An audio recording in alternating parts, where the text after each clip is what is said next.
حارة باسم قناة الأردن الرياضية والتلفزيون الأردني، الله يصبر على الجميع. ويعني هذا قضاء الله وقدره حجي. والله كل الأردن تحب قصي، كان مجتهد شايف.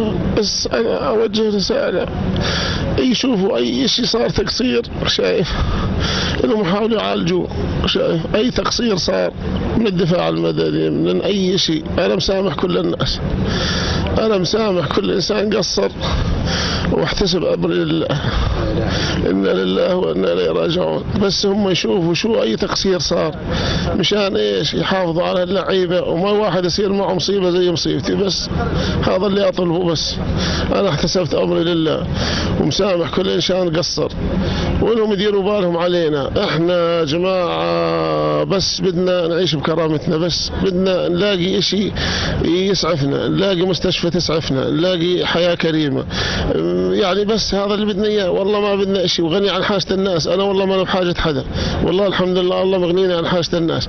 وقصي كان حلم عنده وحلم عندي إنه يصير لاعب منتخب، ومن عمره 10 سنين المراكز الواعدين الحمد لله، وطلع على قطر مرتين بفضل الله، شايف بطولتين بقطر راح طلع مع هذا، والحمد لله شايف مع المنتخب.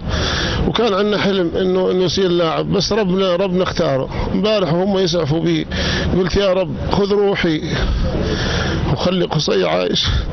ربنا ما راد، قلت يا رب خذ روحي، خذ روحي خذها. انا عشت 50 سنة خلاص يكفي. قصي عمره 20 سنة، خليه يكمل يتهنى في الدنيا. ربنا قالوا تاخذوا على الجنة خلاص. ربنا الله العليم انه من اهل الله، صلى الظهر محافظ على صلاته. انا اوجه رسالة لكل اللاعبين، الصلاة والعبادة وحسن الختام، بعدين تجي الرياضة والموهبة والها. الله يبارك فيك ويجزيك الخير أبو جمال.